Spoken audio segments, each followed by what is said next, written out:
¿Qué tal? Buenos días. La profesora va a llegar unos minutitos tarde. Tuvo una demora por ahí, pero va a estar con nosotros el resto de la sesión. Para hoy tenemos programado el Kahoot. El Kahoot lo vamos a hacer al final de la clase, ¿vale? Los últimos 10, 15 minutos lo vamos a dedicar para eso. Ok, entonces, bueno, de preferencia tengan, no sé, preparado otro dispositivo con internet o pueden usar su misma computadora, no hay ningún problema, pero asegúrense de que tengan buena conexión a internet por esto de que del lag del video, el lag del Kahoot, etcétera, ¿no? Acuérdense que es como preguntados más o menos, entonces tiene que contestar correctamente y además el programa va a tomar en consideración quien lo haga más rápido, ¿ok? Entonces, eso lo vamos a hacer los últimos 10, 15 minutos. Y la clase de hoy estaba programada para terminar ya sea el capítulo 3 de Parking y las dudas o preguntas que haya sobre lo que hemos visto, porque acuérdense que este jueves es el examen parcial, no es el primer parcial, es el más fácil, es el donde tienen que salir mejor, siempre salen mejor que el segundo y tercer parcial, entonces aprovechenlo por si se les llegara a complicar el segundo o el tercer parcial, ¿ok?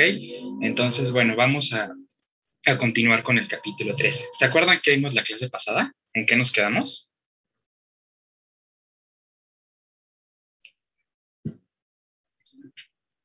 ¿En qué nos quedamos la vez pasada? Vimos lo de la ley de la demanda, ¿no?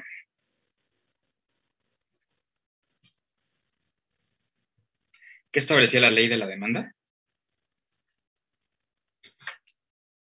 Es, podrá parecer como una pregunta así muy fácil, muy sencilla, pero es importante que quede como que muy claro. No sé si se acordarán, pero la clase pasada la profesora les dijo que estos son los bases de la microeconomía. La microeconomía es una materia que van a tomar en segundo y en tercer semestre, y la verdad es que posiblemente sea la materia más complicada que tengan en segundo y bueno, a lo mejor no en tercero, pero sí en segundo. Entonces, por eso es como que muy importante que queden bien claros estos conceptos. Entonces, ¿alguien que quiera participar sobre qué es la ley de la demanda? ¿Qué habíamos quedado que era?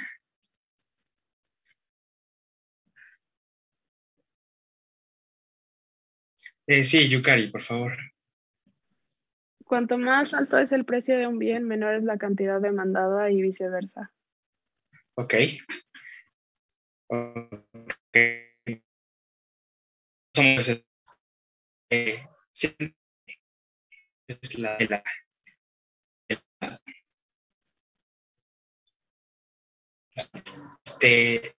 estoy compartiendo pantalla, no sé si se ve.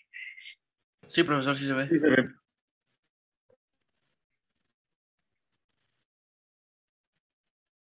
Creo que bueno, nos quedamos en esta parte. Perfecto, gracias.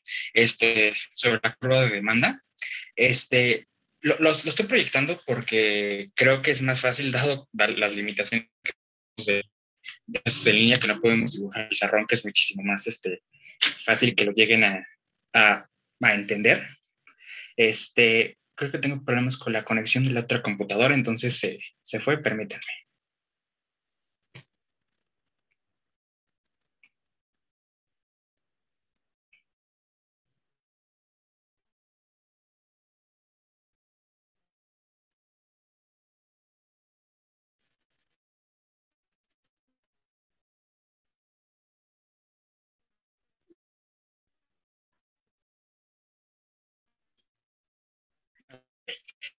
En la curva de demanda, ¿no? Que de derecho tenemos el precio, que es como una convención de las yes, siempre van a encontrar el precio, ¿vale? Mientras que del el lado o el eje horizontal siempre van a encontrar las cantidades, ¿no? Siempre, o sea, cantidad demandada o cantidad ofertada. En este caso va a ser cantidad demandada, ¿no? Entonces, evidentemente aquí está muy bien, otra vez, no sé qué anda con el internet. Bueno, si no, ahí lo ven en su libro, ¿no? De preferencia tenganlo como abierto mientras explico esto, ¿no? Del lado de las el precio, evidentemente, entre un mayor precio tenga un bien, menor va a ser la cantidad demandada, ¿no? Y acuérdense de esta locución o esta afirmación o este supuesto de que mientras todo lo demás permanezca constante, a mayor sea el precio, mayor sea el precio, menor va a ser la cantidad demandada, ¿no? Y viceversa. En cuanto menor sea el precio, mayor va a ser la cantidad demandada, ¿no? Esto siempre cuando todo lo demás permanezca constante, porque evidentemente en la realidad puede pasar que si algo aumenta de precio, las preferencias hacia ese bien pueden cambiar, ¿no? Puede ser que a lo mejor, paradójicamente, aunque aumente de precio, aumente la demanda, ¿no? Es lo que vamos a ver después con lo que son los bienes superiores. O puede ser al revés, si un bien disminuye mucho de precio, puede ser que la demanda aumente mucho, ¿no? Es lo que se consideraría como una especie de bien normal, ¿no? Y también en ese caso de que si un bien baja mucho de precio, puede ser que la demanda disminuya. Eso es lo que consideraremos como un bien inferior, ¿no? Ya después ahondaremos un poquito en esto, pero es interesante que lo tengan como ahí presente, ¿no? Entonces, ¿qué quedamos que era eh, aquellos aspectos o factores que decía Parkin que provocaban cambios en la demanda? ¿Qué hacía que la curva de demanda se desplazara ya hacia la izquierda o hacia la derecha? ¿Se acuerdan? Que habíamos visto que eran factores distintos al precio. Jorge, por favor. Un sustituto y un bien complemento. Ok, puede ser la presencia de un bien sustituto, de un bien complementario, por ejemplo. Por ejemplo, lo que decíamos del pollo y la carne. Si baja el precio del pollo, la demanda en la carne va a disminuir. Ok. Ese sería un bien sustituto, ¿no? ¿Y cómo se comportaría, por ejemplo, un bien complementario? No se pone Eh, ejemplos otro, de las hamburguesas, katsu, por ejemplo, o de ajá, las papas. sí, sí, por ejemplo, el de las papas. Que si bajaba el costo de las papas, El aumentaba precio. el precio, perdón, sí, el El precio. precio. Acuérdense que el costo es lo Sí, sí, que, sí, perdón, perdón, perdón. lo de la producción. Sí, sí, tienes razón, muchas gracias. Si disminuía el precio de las papas, aumentaba eh, la demanda de las hamburguesas con papas. Es, Bueno, es, es, no, más es, bien al revés, ¿no? Si disminuye el precio de las hamburguesas, aumenta la cantidad demandada de papas, ¿no? Porque son bienes complementarios. sí, sí, sí, sí. ¿Ok? Entonces, al revés, ¿no? Si aumenta mucho el precio de las hamburguesas, por ejemplo, la cantidad demandada de papas, ¿cómo va a ser? Pues también menor, ¿no? Porque son Va a bienes disminuir. complementarios. ¿Ok? A ver, Carlos. Otro ejemplo sería que si baja el precio de la gasolina, la gente Ujú. tiende a comprar más automóviles. Exacto, porque son bienes complementarios. Evidentemente, esto es así como ejemplos muy, no quiero decir banales, pero sí como que muy simples, porque pues en la realidad a lo mejor la gente no tiene ese tipo de razonamiento, de decir, ah, pues sabes que la gasolina está barata, voy a comprar más coches, pero hay que pensarlo en ese estilo, ¿vale? Como los coches y la gasolina son bienes complementarios, porque uno cuando vas a consumir tienes que consumir el otro, es decir, si baja el precio de los coches, la demanda o la cantidad demandada de gasolina va a aumentar, ¿vale? Sería Es, como, por ejemplo, perdón, sí, dime, Jorge. no, perdón, perdón. En el mismo ejemplo, yo creo que Ujú, la forma en la que se vería, bueno, sería más visualizable, bueno, más visible más bien, sería que, por ejemplo, no sé, si se triplicara el precio de la gasolina, ujú. las personas dejarían incluso sus autos, tal vez, si se triplica, si se cuatriplica, no sé. Claro, por ejemplo, si la gasolina está como en 20, 22 pesos por litro, ¿no? Imagínense ustedes que aumentara, no sé, a 80 o a 100 pesos por litro. ¿Qué pasaría bajo la ley de la demanda? ¿Qué pasaría con los bienes complementarios de la gasolina? Disminuye, Disminuyen, ajá, disminuyen ya sea, pues, los precios de gasolina, trailers, camiones, autobuses, coches, etcétera, ¿no? Porque son bienes complementarios. Porque, pues, un coche a gasolina no tiene un bien sustituto, ¿no? No podemos usar diésel, no podemos usar agua, no podemos usar energía eléctrica, etcétera, ¿no? Necesita gasolina para poder funcionar. Entonces, por eso se llaman bienes complementarios, ¿no? Cuando se consume uno, se tiene que consumir el otro. O, por ejemplo, pues no sé, a lo mejor, no sé si alguno de ustedes sea como afín a los juegos de video, etcétera, pero por ejemplo, si aumenta la cantidad si baja el precio de los Xbox o de los PlayStation, ¿qué va a pasar con la cantidad demandada de los juegos de video? pues va a aumentar, ¿no? Sí, va a aumentar. ¿Y qué va a pasar al revés si estamos pensando que son bienes complementarios? Si aumentan, no sé cuánto cuesta un juego actualmente, pero 1,000, 1,200. Imagínense ustedes que de un día a otro sube a 2,000 pesos, pues ¿qué va a pasar con la cantidad demandada de los juegos de video? Pues va a disminuir, ¿no? ¿Y qué va a pasar con las consolas, que son bienes complementarios de los juegos de video? Pues evidentemente también va a disminuir, ¿no? Porque son bienes complementarios. Acuérdense, ¿no? Siempre traten como de pensar ejemplos que sean un poquito más, no quiero decir sencillos, pero a lo mejor como que sí más cercanos a ustedes para que lo puedan entender mejor, ¿no? Creo que ese es un punto interesante, ¿no? Entonces, ese es un aspecto que hace que provoca cambios en la demanda, ¿no? Que en este caso, pues vimos que la curva de demanda se desplazaba a la izquierda o a la derecha. ¿Qué otro tipo de factores podemos encontrar? ¿Se acuerdan?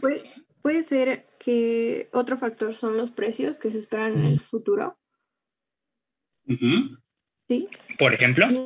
Y es justo cuando, o sea, cuando se estima que el precio de algún bien va a incrementar en el futuro, entonces la gente como que empieza a comprar mayor cantidad de él para poder almacenarlo.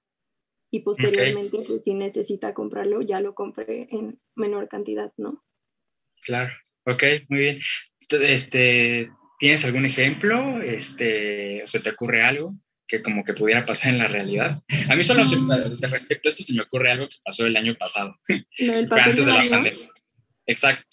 Sí, justo, ¿No? ¿no? Que no sé por qué, pero la gente empezó a comprar como en mayor cantidad, ¿no? Porque se iba a acabar o algo así. Porque pensaba que iba a haber escasez de papel de baño, ¿no? Y entonces, acuérdense, cuando hay poco de un producto, ¿qué pasa con el precio? Incrementa. Va a aumentar, ¿no? Entonces, ellos pensando que al haber escasez de papel de baño iba a aumentar el precio, entonces lo iban a comprar desde antes, ¿no? Y eso hace que también se desplace la curva de demanda, ¿no? ¿Qué otro tipo de factores puede desplazar la curva? Ya vimos los bienes complementarios o los bienes sustitutos, otro vimos que eran los precios esperados en el futuro. ¿Qué otro tipo de... Un aumento en la punto población. cuando aumenta la población? A ver, por ejemplo.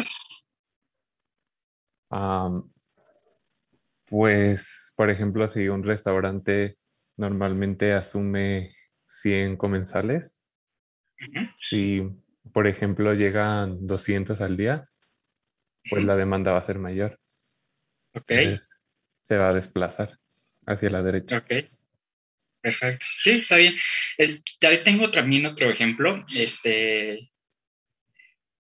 Bueno, es en Nueva Zelanda. Nueva Zelanda es un país muy chiquito, tanto territorial como geográficamente, ¿no? Pero hace unos años para acá empezó a recibir una cantidad de inmigrantes muy, muy grande, ¿no? Entonces, ¿qué pasó en el mercado de las casas, ¿no? Pues resulta que los migrantes necesitan también un lugar donde vivir, ¿no? Entonces, ¿qué pasó con el mercado de las casas? Pues las casas de un momento para otro empezaron a aumentar muchísimo de precio, ¿no? ¿No? Entonces, ¿qué pasó con la curva de demanda del mercado inmobiliario, digamos? ¿Se desplaza a la izquierda o se desplaza a la derecha? A la derecha. A la derecha, ¿no? Exacto. Ese es otro ejemplo, ¿no? Otro ejemplo pudiera ser...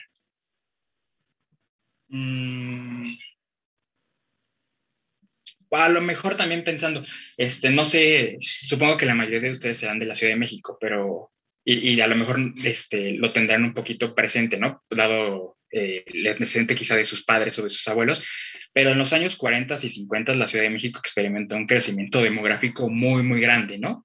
Entonces, ¿qué pasa cuando llega nueva gente a una ciudad o a un lugar nuevo? Pues empieza a demandar mayor cantidad de servicios, ¿no? Escuelas, hospitales, servicio de agua, restaurantes, entretenimiento, casas, etcétera, ¿no? Entonces, digamos que en términos generales, ¿qué pasó con las curvas de demanda de ciertos sectores económicos en la Ciudad de México entre los años 40, 50 y 60? Pues se desplazan a la derecha, ¿no? Porque hay un incremento poblacional. No, ese es otro ejemplo y lo digo porque, pues, obviamente, seguramente, muchos de sus, no padres, pero sí abuelos, no son oriundos de la Ciudad de México, ¿no? Entonces, a lo mejor lo tienen como un poquito más claro, ¿no? Levantaron la mano, me perdí, perdón, Uriel, Yukari y Martín, por favor. Bueno, el otro factor le iba a comentar que era el ingreso. Ok. Bueno, se ¿Por basaba en ejemplo? que, bueno, un ejemplo sería en que si se tiene un menor ingreso al costo del bien, pues el consumo del mismo va a ser menor y no pues Ujú. en la misma proporción. Y al Ok, contrario, si el ingreso es mucho mayor, se puede adquirir mucho más del bien. Eso hace que se mueva hacia la derecha o a la izquierda la curva de demanda. claro. Exacto. Sí, muchas gracias, Uriel. Nada más que obstante a esto, tienen que pensar siempre y lo dice Parkin al principio de su libro, en términos marginales. Es decir, que sí, aunque yo tenga mayor ingreso, no necesariamente voy a comprar toda la producción de cierto bien, ¿no? Es decir, por ejemplo, piensen, no sé, en Carlos Slim, él tendrá todo el dinero del mundo y a lo mejor es muy aficionado a...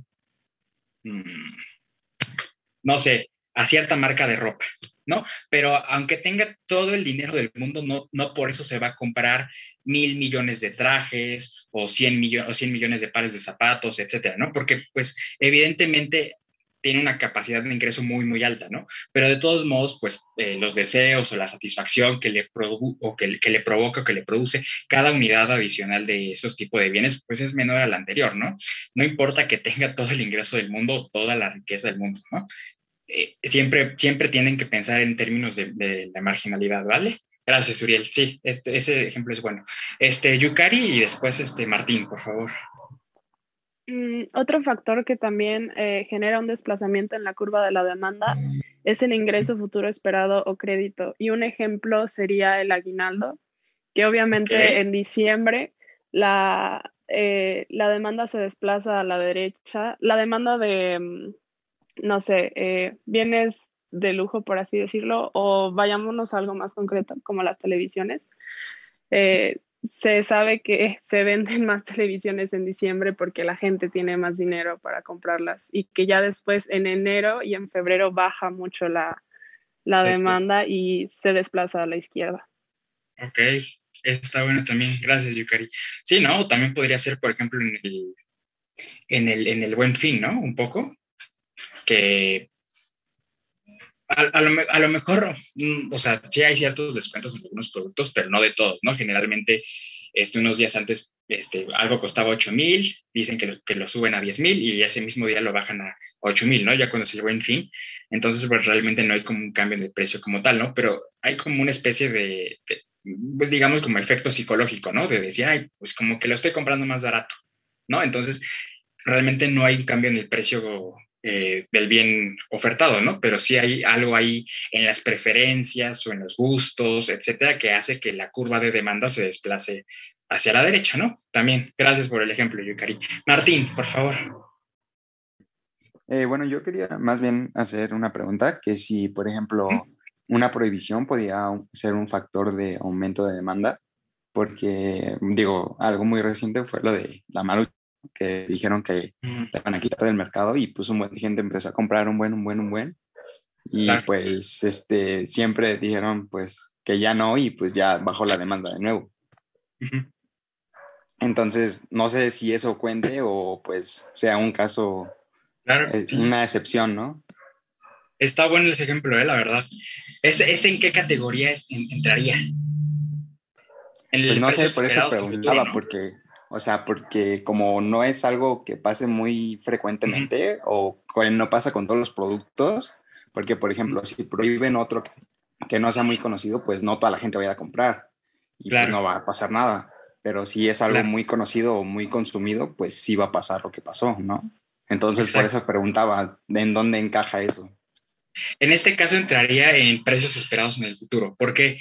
Porque a veces cuando el gobierno tiende a prohibir alguna actividad o algún bien o algún servicio, pues se crea un mercado negro, ¿no?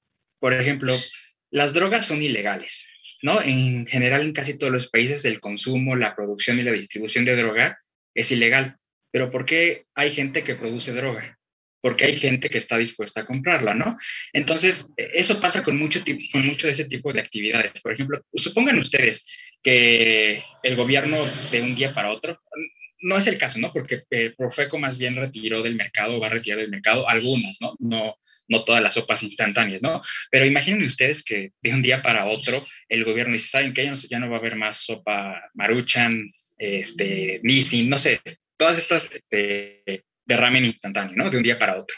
Pero este tipo de productos son muy consumidos, ¿no? Entonces, ¿qué va a pasar?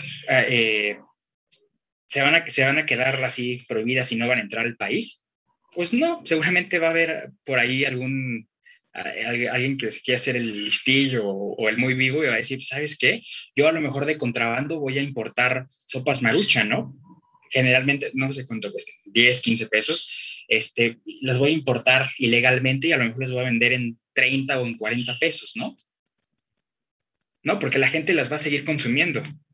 Entonces, bueno, por eso digamos que pasa ese efecto, porque no lo hacemos de manera consciente, ¿no? Ay, va a haber alguien que lo va a importar de manera ilegal o no sé qué, no sé qué. Pero sí podemos pensar que como es algo prohibido, pues los precios en el futuro van a tender a aumentar, ¿no? Porque es complicado, pues, digamos, violar la ley, el transporte, etcétera, porque es un producto, pues, prohibido, ¿no? Entonces, pues por eso aumentó la cantidad demandada de la sopa Maruchan o de estos ramens instantáneos, ¿no? Porque se pensó o se piensa que va a ser una prohibición total de estos productos y por tanto el precio de este producto va a ser mayor, ¿no? Entonces, pues prefiero como de una vez aprovisionarme o hacerme de todos estos rámenes para tenerlos una vez e irlos consumiendo poco a poco en el futuro, ¿no? Dado que pues es un producto cuya fecha de caducidad es muy, muy alta, ¿no? Entonces, más o menos así sería, entonces, en este caso de la Maruchan, de los rámenes, bueno, no sé cómo sería el plural de ramen, no sé, ramens o rámenes, ¿no? Sería dado los precios esperados en el futuro. Entonces, no sé si quedó como más o menos explicado, Martín, Sí, pero ya un así poquito estaría mejor. como que se comportaría. No, y al revés, ¿no? Pongan ustedes que a la Profeco dice, ¿saben qué? Vamos a desistir de esta política. ¿Qué pasaría con la curva de demanda? ¿Seguiría desplazándose a la derecha? Pues Pues no, no, o a lo sea, mejor regresaría, digamos, a su nivel habitual, ¿no? Porque ya no existe esa prohibición, etcétera. Entonces ya no hay como esas expectativas de que a futuro vaya a incrementarse mucho el precio, ¿vale? Nada más, profe, quiero hacer una intervención ahí respecto a la pregunta de Martín.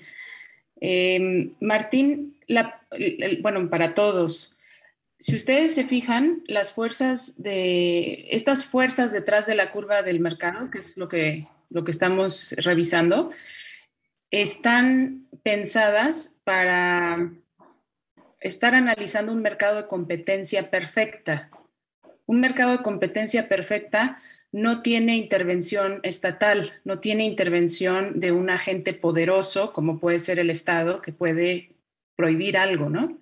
Entonces, por eso no está explícitamente dicho en esta parte, porque no hemos comenzado a hacer más complejo el análisis. Estamos partiendo de la situación más básica, que es que las libres fuerzas del mercado están operando y cuando así lo es, ¿no? Que hay en competencia perfecta, recuerden, ya lo hemos dicho, hay un sinnúmero de demandantes y un sinnúmero de oferentes. El precio se determina en el mercado, nadie tiene poder de compra y estamos hablando de un bien homogéneo. O sea, hay ciertas cosas, ciertos elementos que se necesitan forzosamente cumplir para estar hablando de un mercado de competencia perfecta. Recuerden, desde ya hace varias clases decíamos, es el modelo más simplificado de la teoría neoclásica, que hay que comprenderlo para poder ir haciéndolo más complejo, añadiendo factores que complican el análisis, que sería qué pasa cuando interviene el Estado. De hecho, hay un capítulo que hablamos de eso, ¿no? ¿Qué pasa cuando el gobierno pone precios mínimos o precios máximos o prohíbe la producción o consumo o venta de ciertos productos, ¿no? Sí, Martín. Bueno, siguiendo con este caso, tal vez, o sea, si ya pasó la prohibición y un tiempo después, pues ya no existe la Maruchan, pero sí hay otros rámenes y, y a lo mejor la gente empieza a buscar eso, ¿no se convertiría en competencia perfecta ya después de un tiempo de que haya pasado? O sea, la pregunta es si el gobierno prohíbe, a raíz de la prohibición desaparecen las empresas productoras de la ramen. ¿Eso es lo que estás diciendo? Ajá, de una marca, o sea, nada más de una marca y quedan otras marcas que después van a aumentar sus ventas. Ajá. Entonces, ¿eso no se convertiría ya en competencia perfecta? O sea, a ver, No, Fernando. porque no hay libertad de entrada de una empresa. O sea, bajo los puntos para que sea considerado un escenario de competencia perfecta es la libertad de entrada y de salida de un mercado. En este caso, como el gobierno o quien sea una institución del Estado no permite la entrada de una o de varias empresas a ese mercado supuesto de sopas Maruchan o de sopas instantáneas, no sería considerado de competencia perfecta porque no cumple este punto o esta cualidad, el de libre entrada y salida del mercado. Entonces todo el mercado ya se convertiría en un mercado de competencia imperfecta, supongo. Pues al momento de existir alguna clase de prohibición, ya no estamos hablando de un mercado de competencia perfecta, por lo que acaba de decir Fernando. O sea, cuando hay si el Estado, o sea, el gobierno prohíbe a una empresa producir y no la deja producir en el futuro, entonces, pues no estamos hablando de competencia perfecta, ¿no? Porque hay la intervención de un ente que tiene poder de mercado. Tiene poder para influir en el mercado. O sea, la idea del modelo de competencia perfecta es que nadie puede, o sea, cuando decimos nadie puede influir en la determinación del precio de un bien, es porque son tantísimos los individuos, tanto por un lado, o sea, por la demanda como por la oferta, empujando sus intereses en el mercado, ¿no? Los demandantes que les bajen el precio y los oferentes tratando de subir el precio, que al final el precio se determina en el mercado, nadie determina el precio. Y cuando por cualquier situación el Estado puede intervenir, entonces pues ya no estamos hablando de competencia perfecta, ¿no? Y por eso decimos que no existe en la realidad mercados de competencia perfecta o hay muy pocos mercados de competencia perfecta, si es que los hubiera.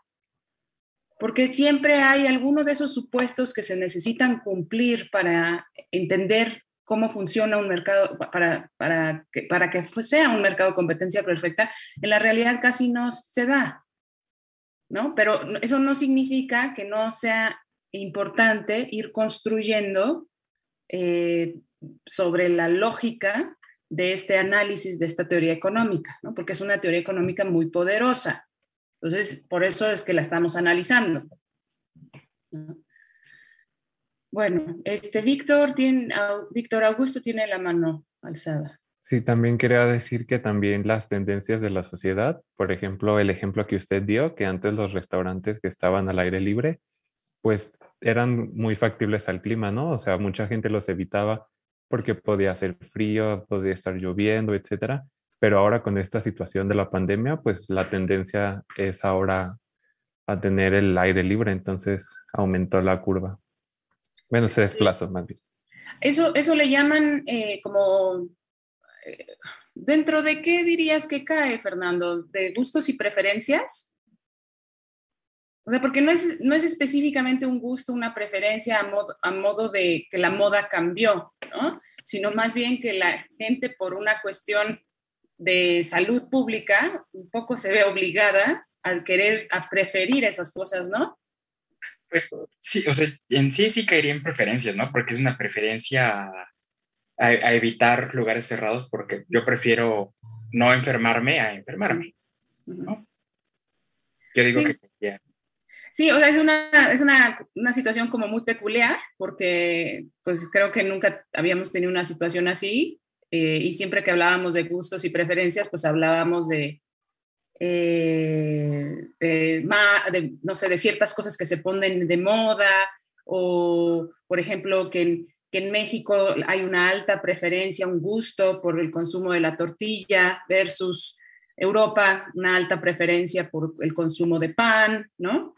Y que a lo mejor esas cosas a lo largo del tiempo, por distintos factores, pueden cambiar, ¿no? El caso de la tortilla en México difícilmente cambia y el caso del pan en Europa difícilmente cambia. Pero, por ejemplo, algo que mencionaban en otra clase, que me llamó un poco la atención porque la verdad la brecha generacional ya se empieza a sentir cada vez más, fue que decían los estudiantes que ahora está de moda la ropa vintage, las cosas vintage, o sea, las cosas viejas. Hace 10 años, 15 años, no creo que hayan estado de moda las cosas viejas vintage, ¿no? Y pues hay un cambio en la preferencia, o sea, a lo mejor antes esa misma ropa, hace 10, 15 años, no se vendía en 100 pesos, se vendía en 5 pesos en el mercado de la Bola o cualquiera de estos mercados de ropa de segunda mano, y ahora la están anunciando en Instagram por 200 pesos una prenda, vieja, usada, ¿no? Entonces hay un cambio en los gustos y las preferencias. Simplemente es que las cosas o sea, poniéndolo en palabras muy llanas, pues que las cosas se ponen de moda, ¿no? Por ejemplo, hay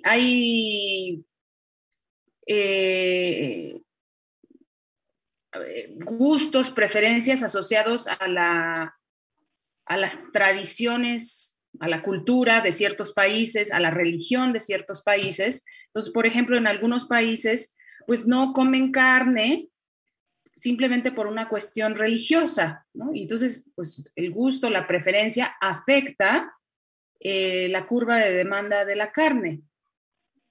¿Por qué? Pues en el país en donde esté prohibido por la religión y haya una alta población, un alto número de la población asociada, que sea, o sea, que forma parte de esa religión, pues no van a consumir carne, ¿no? Y así. Tengo una duda, entonces, ¿hay alguna manera específica de definir como ese movimiento de la curva debido a como a problemas que no están como contemplados en sí? O sea, por ejemplo, ¿cómo contemplas una guerra mundial o una pandemia o cosas de ese estilo? A ver, este libro de texto Parkin no incluye una categoría, o sea, adicional a estas que pone. Puede haber muchas más, ¿no? Pero parte de estas que nos enumeraron aquí como las más básicas. Otro libro de texto, el que ustedes ya conocen, Heilbronner y Thoreau, dice que además de estos factores, por ejemplo, Heilbronner y Thoreau no mencionan los precios esperados en el futuro ni los ingresos y créditos esperados en el futuro, que es interesante, ¿no? O sea, dependiendo del autor le mete más o menos cosas. Pero bueno, Heilbronner y Thoreau sí dicen que hay una categoría que se llama influencias especiales. Y en influencias especiales, pues le meten, o sea, muchas cosas, y los ejemplos que ellos dan en su libro son las influencias por cuestiones del clima o del tiempo atmosférico o por terremotos o pandemia o guerra o así, ¿no? Entonces, ellos dicen, bueno, algo que puede afectar la demanda son ciertas, pero pues influencias especiales puede ser, o sea, es como crear categorías muy explícitas y una en donde todos los factores que no cupieron los echamos a influencias especiales, ¿no? Es un poco, como, ¿cómo les diré? O sea, para el análisis, simplemente existen estas categorías y todas las demás las metemos acá, ¿no? En la categoría de otros. Y pues, ¿por qué se hace eso? Pues cuando ustedes, por ejemplo, responden una encuesta, muchas veces les preguntan, usted, no sé, lo que sea que le pregunten, y muchas veces le dan la opción otros. ¿Por qué? Porque quien diseñó la encuesta piensa que la gran mayoría de la gente va a contestar las primeras 4 opciones, y ya en la quinta opción, que es otros, pues caen otras cosas y ahí será la menor cantidad de posibles respuestas. Pues acá igual, ¿cuáles son los factores más comunes que afectan a la curva de demanda? Pues todos estos que estamos diciendo. Una guerra, pues claro que son una realidad, pero no es tan común, ¿no? O una pandemia, pues sabemos que tampoco es tan común. O sea, no ocurre a cada rato, que por supuesto puede ocurrir, sí, pero ¿cuáles son esos factores que siempre están presentes o como con mucha frecuencia, ¿no? En el comportamiento de una curva de demanda, pues ¿no? Estos que estamos diciendo, el ingreso promedio de la gente, el tamaño del mercado, o sea, la cantidad poblacional, que cambien los precios en el futuro, o sea, que esperemos que los precios cambien en el futuro, etcétera. ¿Sí? ¿Ayuda de algo? Marcos. Sí, profesora. Ok. Gracias. ¿De qué? Bueno, ¿qué más, Fernando?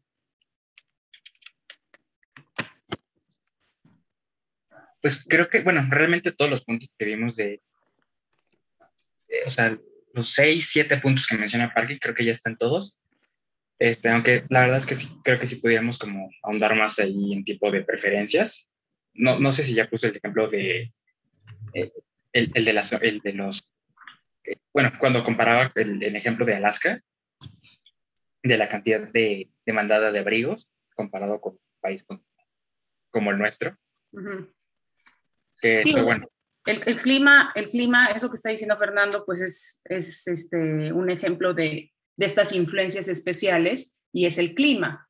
O sea, la cantidad de abrigos que se van a demandar en Alaska va a ser muy superior a la cantidad de abrigos que se puedan demandar en Panamá, simplemente por una cuestión climática. En Alaska hace mucho frío y necesita la gente cubrirse y satisfacer esa necesidad, y en Panamá es un clima tropical y la gente no necesita abrigos, entonces la cantidad de abrigos que se demanden en Panamá pues va a ser, si no es que 0, mínima, ¿no? Por ejemplo, otra de las que Heilbronner y Thurow meten en influencias especiales tiene que ver con las estaciones. O sea, la estacionalidad de la demanda de ciertos productos.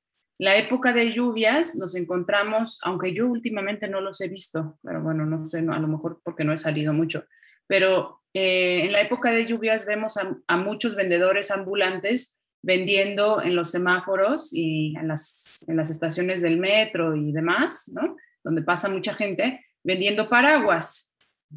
En las épocas de calor, de sequía, cuando no está lloviendo, pues no venden eso, ¿no? Venderán otras cosas.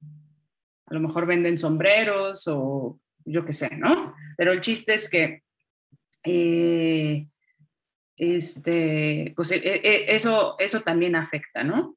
Otro ejemplo que también viene en los libros de texto tiene que ver, por ejemplo, con la demanda de transporte público en cierto tipo de ciudades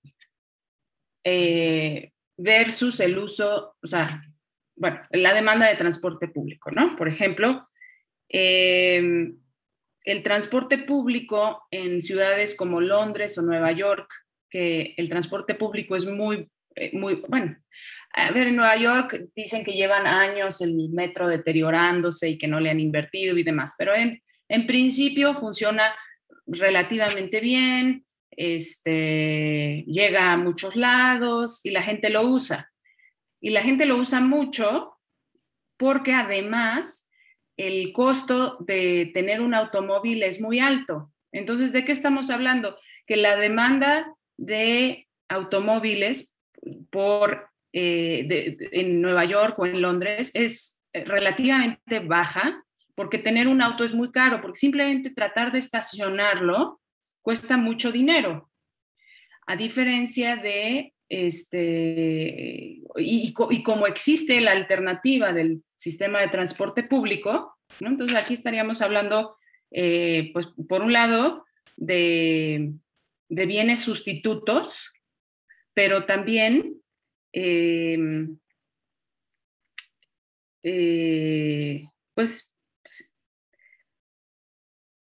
pues sí, principalmente bienes sustitutos. En el ejemplo de Heilbronner y Thoreau venía como de influencias especiales, pero ahora que lo estoy pensando, es más que nada un ejemplo de bienes sustitutos, porque existe el transporte público, ¿no?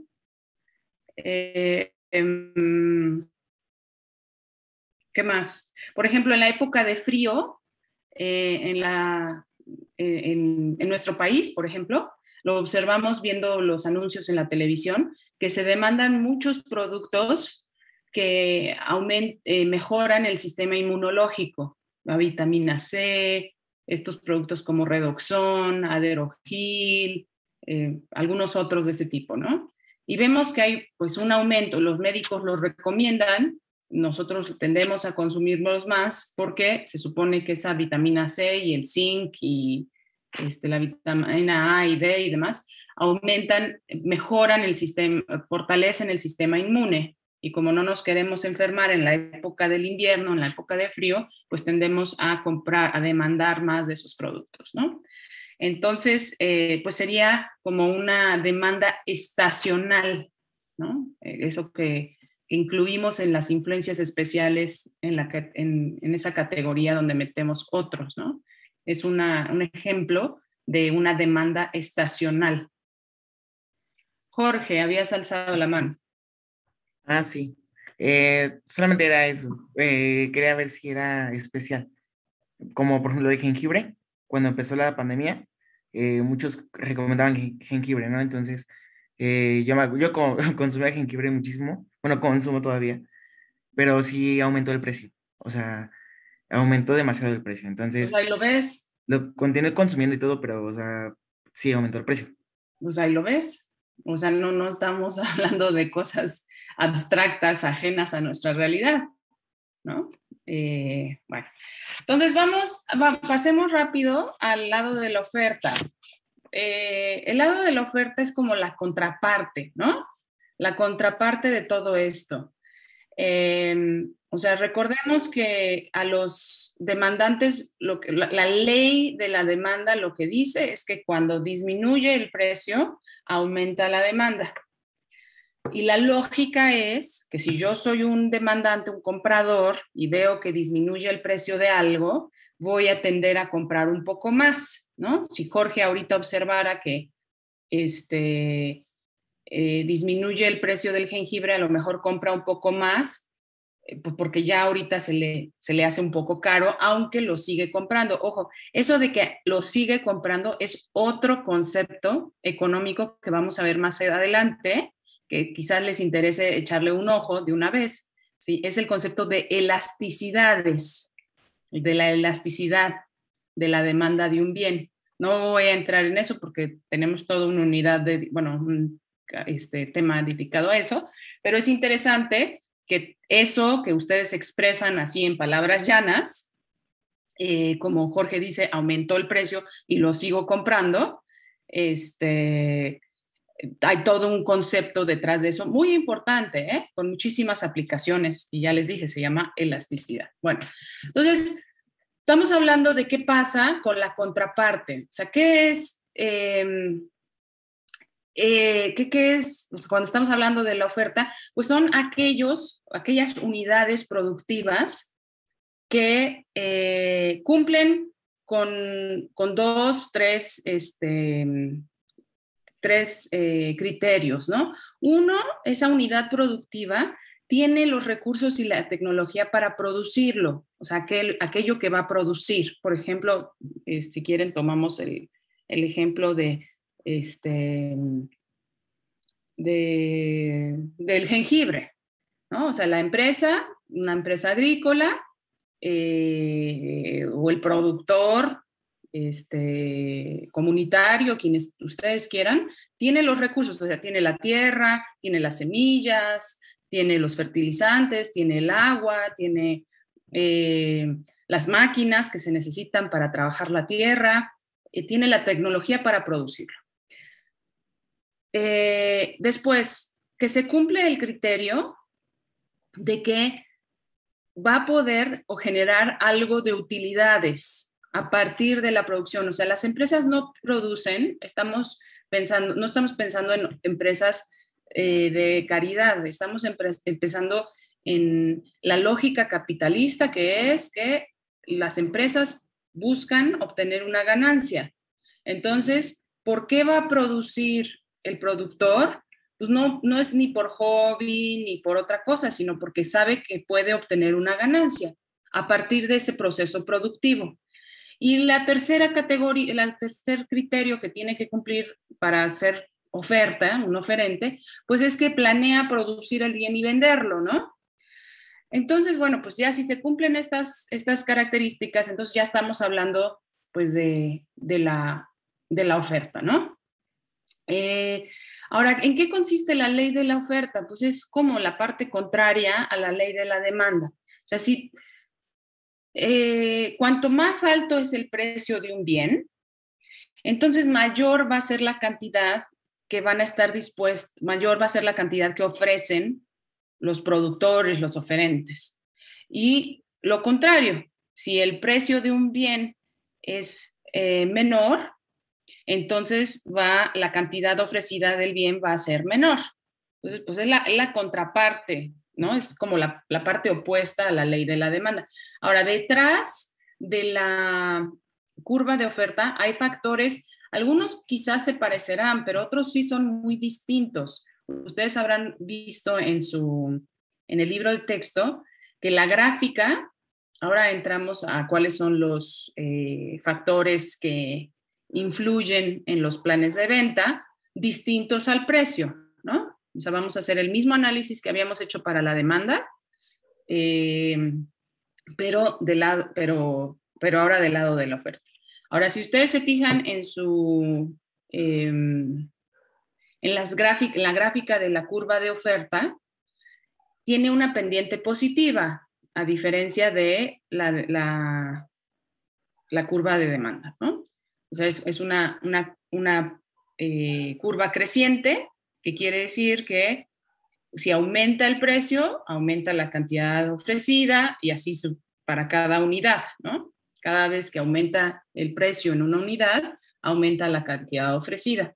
Y eso lo podemos ver gráficamente o también en la tabla, ¿no? En la tabla que nos muestra el plan de oferta de lo que sea que estemos hablando.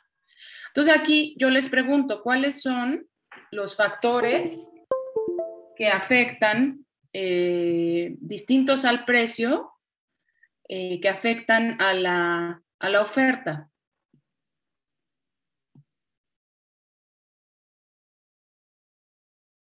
O sea, aquí estamos tomando en consideración, o sea, la ley de la oferta es bastante sencilla, ¿no? Igual que habíamos dicho la ley de la demanda, es bastante sencilla. A los oferentes, conforme aumente el precio en el mercado, o sea, el precio del producto que producen, pues van a querer ofrecer más de eso. ¿Por qué? Porque su utilidad, su ganancia se deriva de eso, manteniendo todo lo demás constante. Ahora, ¿qué otros factores, o sea, qué factores distintos al cambio del precio afectan a la oferta? Bueno, Jessica.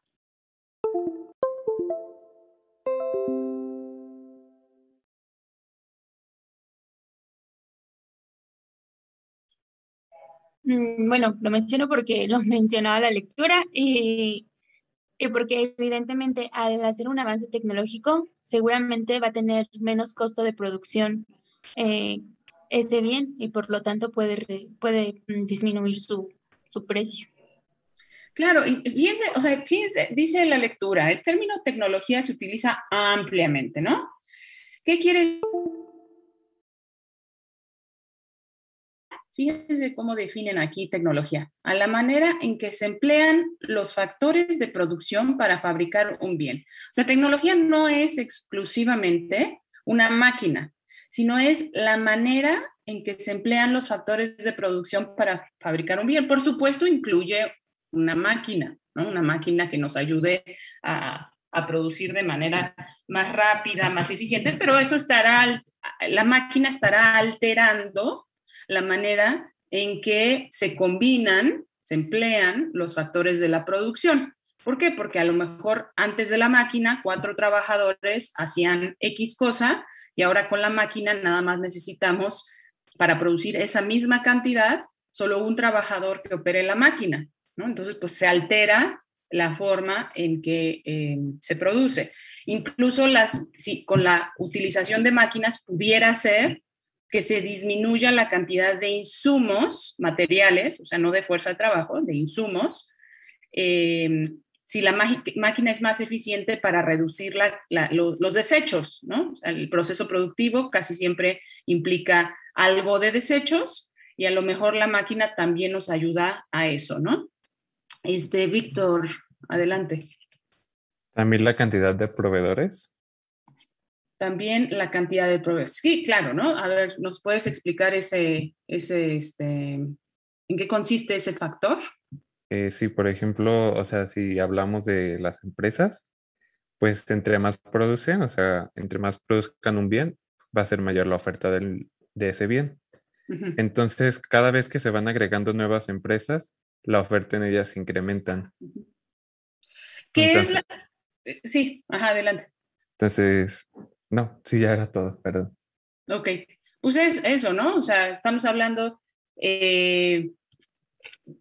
sí hay, a ver, eso es relativamente lógico, lo que pasa es que es importante detenernos a analizarlo. Si estamos en una sociedad, no como la Ciudad de México, en donde hay una gran cantidad de personas y de productores de muchas cosas, pero a lo mejor estamos en una sociedad más pequeña, pues a lo mejor solamente hay un productor y su capacidad, o sea, lo que se puede ofrecer en ese pueblo, pues es lo que el productor único puede producir. Pero si de pronto empiezan a aparecer nuevos productores, pues la oferta, dado, o sea, que existen más proveedores de ese bien, va a empezar a crecer. Simplemente porque hay más empresas que estén produciendo el bien, ¿no? Carlos tiene alzada la mano y después Jorge. Sí, otro factor que sería, que afectaría a la oferta sería los costos de producción.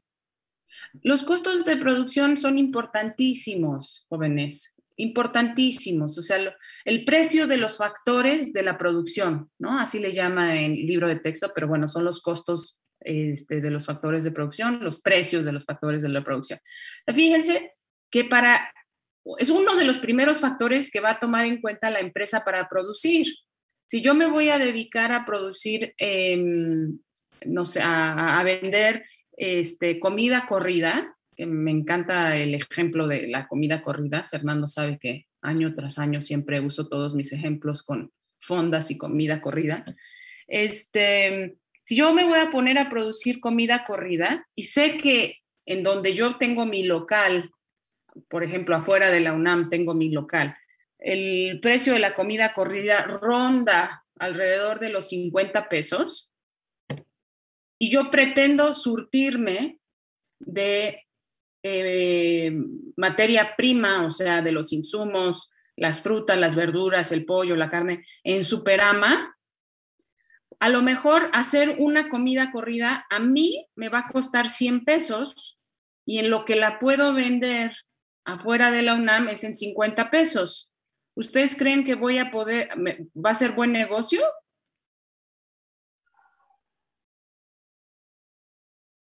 No, le estaría perdiendo. Depende de cuántas venden.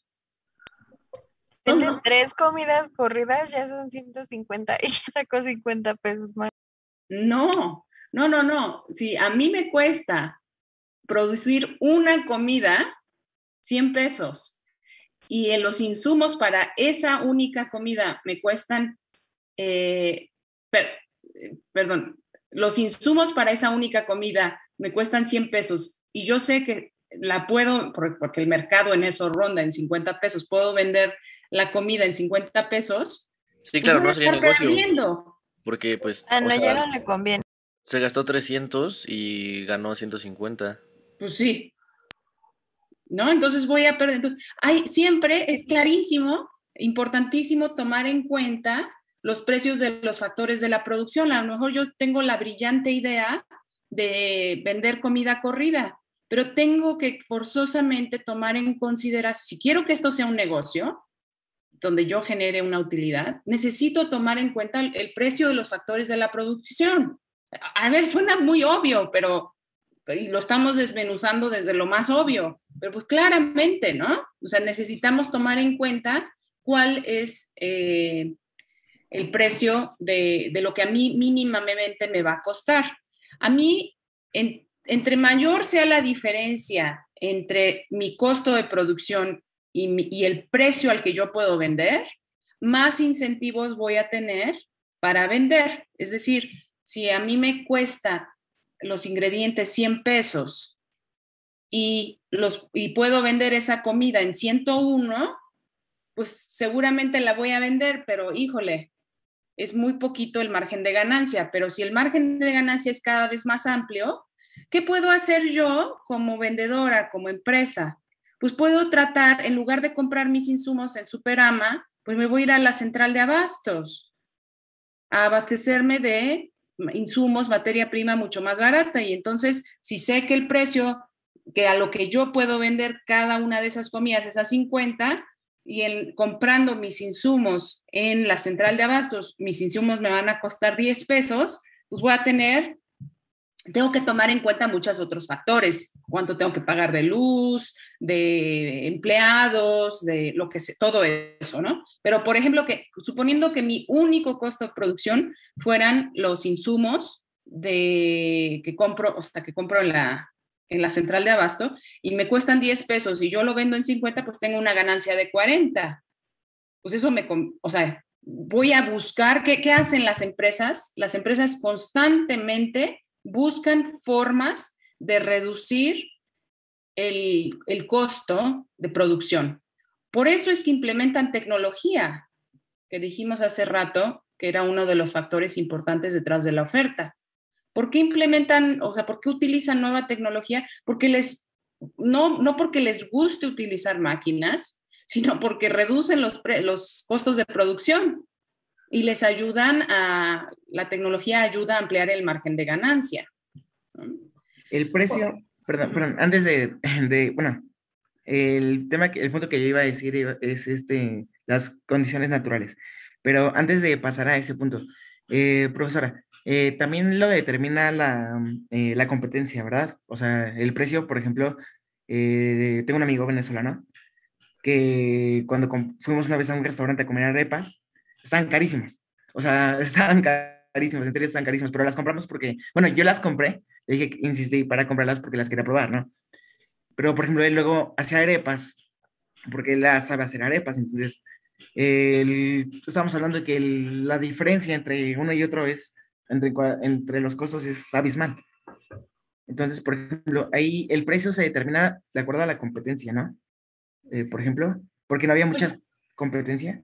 Pues sí, hay pocos proveedores poca gente que vende arepas y a lo mejor hay suficientes demandantes y el precio, o sea, claramente el precio se determina, o sea, pensando en que ese es un mercado de competencia perfecta, el precio se determina en el mercado. Si la gente está dispuesta a comprar a 200 pesos la arepa y el productor está dispuesto a producirla a ese precio, pues el precio se determina en el mercado. Cuando hablo del productor y el comprador, me estoy refiriendo, o sea, es en lo agregado, ¿no? Los compradores, los productores. Si solo es uno el que produce, pues entonces habría que ver por qué, ¿no? Habría que ver por qué, porque entonces ya no estamos en el supuesto de competencia perfecta, porque ya no es un sinnúmero, o sea, una gran cantidad de oferentes, ¿no? Okay, para empezar.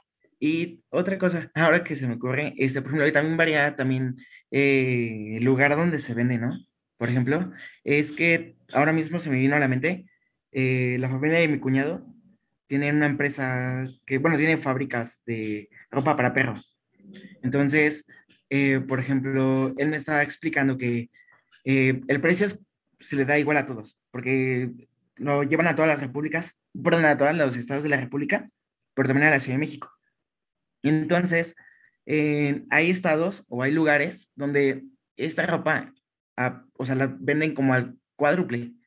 O sea, hay lugares donde la venden al doble, pero hay lugares donde la venden al cuádruple. Por ejemplo, en la del Valle, en la Condesa, se vende, por ejemplo, ellos la venden en 150 a la veterinaria la vende en 500, 600. Y, por ejemplo, en los estados de la República disminuye el costo, lo venden en 200 y cacho, 300 y cacho. Pues Entonces, ahí es la operación del mercado, Jorge. Acuérdense que del lado de la demanda, o sea, aunque es el mismo productor, el costo de producción es el mismo, etcétera, ¿qué es lo que va a tratar de hacer el productor? El productor va a tratar de vender al mayor precio posible. Si del otro lado hay quien le compre al mayor precio posible, en la Condesa y en la Colonia del Valle, el productor feliz de la vida. Y del otro lado, acuérdense que uno de los, para poder hablar de demanda, es uno, tener el ingreso y otro, estar dispuesto a pagar X precio. Si el productor te da la ropa de perro en 400 y tú estás dispuesto a pagarla, pues entonces está funcionando el mercado. Sí, así, ¿no, Fernando? O sea, yo lo veo bastante sencillo, pero no sé si me estoy perdiendo de algo. No, pues justamente es así. De hecho, es hasta un buen ejemplo, ¿no? Lo que dice él de el mismo producto, pero en distintos lugares tiene precios de venta totalmente diferentes, dados los niveles de preferencia existentes. Claro, porque están dispuestos a pagar. ¿Y por qué están dispuestos a pagar más en la Colonia del Valle y en la Condesa que en Durango? Pues porque tienen mayor ingreso. En la Colonia del Valle y en la de... Uno, porque tienen mayor ingreso. Dos, porque está de moda en eso, en la Ciudad de México, el respeto, bueno, esta idea de el cuidado a los animales exacerbada, de que los cuidan como si fueran hijos. Hay un cambio en la tendencia en que la gente ya no tiene hijos, ahora tiene perros y gatos y los tratan como si fueran hijos. Entonces, algo que sería inconcebible para sus abuelos o bisabuelos comprarle ropa al perro, más allá de que cuando hace frío les pudieran comprar un abrigo, ahora les ponen botitas y moñitos y faldita y vestidito y demás, sería inconcebible, pues ahora ha cambiado la moda. Entonces ahí estamos viendo como dos factores que están influyendo en la demanda, ¿no? Que es que la gente tiene dinero, más dinero, para gastar en esas cosas en ciertos lugares, y además también ha cambiado la tendencia, quizás en algunos lados más que en otros. Sospecho yo que en provincia, o sea, fuera de la Ciudad de México, es menos marcada esa tendencia, pero seguramente, como es una moda, pues entonces seguramente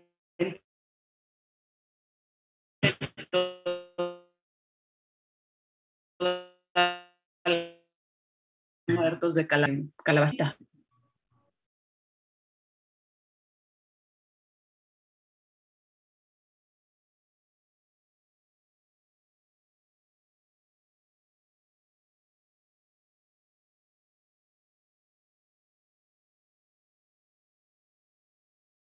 Empresa que toma en consideración cuáles son sus precios de producción, sus costos de producción.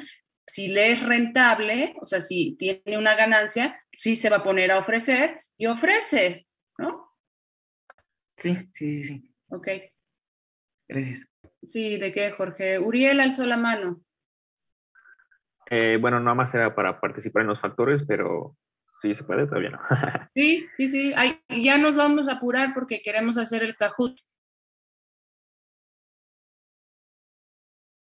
Okay. Se nos pasa el tiempo. Ok, perfecto. Adelante. Pues nada más quería comentar que uno de los factores era igual como en la demanda, los precios esperados al futuro, pero en este caso, al productor le conviene más que los precios suban en un futuro debido a que y bueno, en la producción actual, antes de que se eleven los precios, pues va a disminuir, a diferencia del futuro, que va a aumentar. Ese era todo. Exactamente. O sea, si se fijan, hay como muchos paralelismos, pero que operan a la inversa entre la oferta y la demanda. No todos, pero hay algunos, y uno de estos es el de los precios esperados. Operan en la forma contraria, ¿no? Si el productor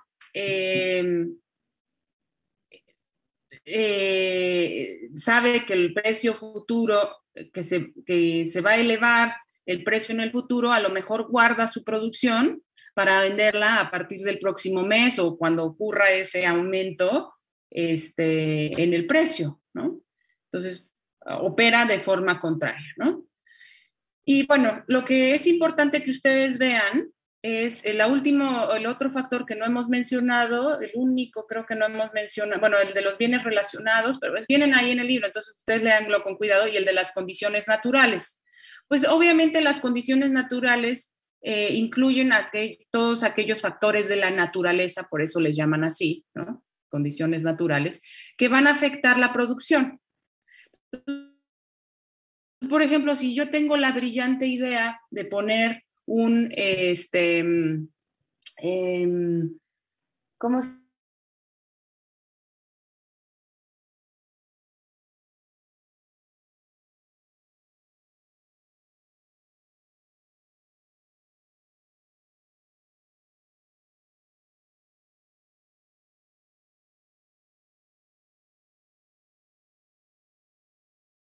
rentables, y a mí se me ocurre, pues ¿por qué no lo pongo en la Ciudad de México? Pues por la sencilla razón que no hay las condiciones naturales, climáticas, para poder poner un negocio de esos, ¿no? Entonces, pues depende del clima. Para la agricultura, por ejemplo, es particularmente importante el tema del clima, ¿no? Ustedes saben que a cada rato las sequías destruyen la producción agrícola en nuestro país, y los agricultores están constantemente afuera de la Conagua, afuera de la UNAM, haciendo plantones, exigiendo que les den agua. ¿Por qué? Porque les reduce su posibilidad de producir cuando no hay agua. Y luego, cuando hay exceso de agua, cuando vienen, como en la época actual, que hay mucha lluvia, pues les destruye su producción el exceso de lluvia, ¿no? Entonces, bueno, ahí dice, sucesos naturales extremos como tararara, ¿no? Los terremotos, los huracanes, los que ya conocemos, afectan fuertemente la curva de oferta. O sea, imagínense toda una región que se dedica a producir jitomate y llega el huracán y devasta toda esa producción agrícola de jitomate. ¿Qué le va a pasar a la curva de oferta del jitomate? ¿Qué le va a pasar? Ustedes díganme.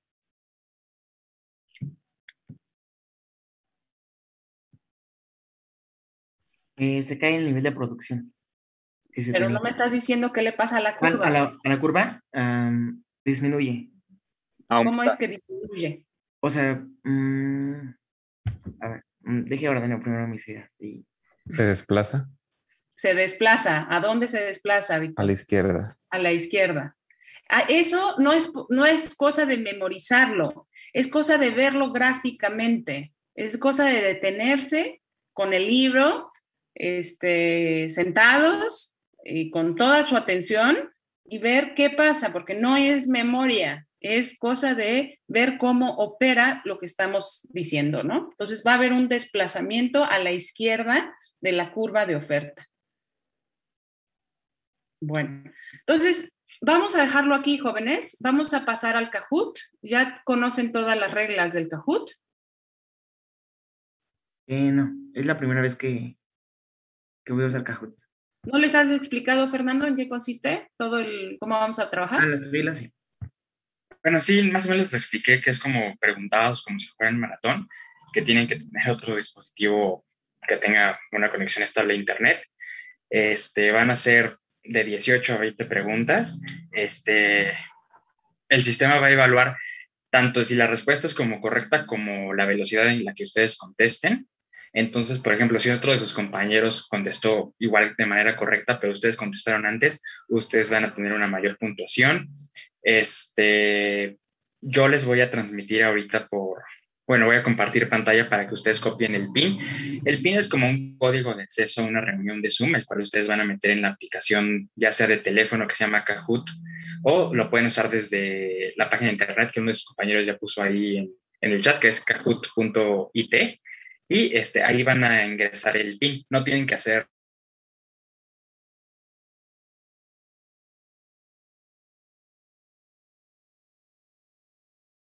y solito les va a meter como a una, ¿no? Se responde muy, muy fácil. Es como un código de colores. Por ejemplo, si les preguntan, ¿no?, ¿cuál es la capital de México? ¿No? Me parece Lima, Buenos Aires, Ciudad de México, Bogotá. Y Ciudad de México está en verde,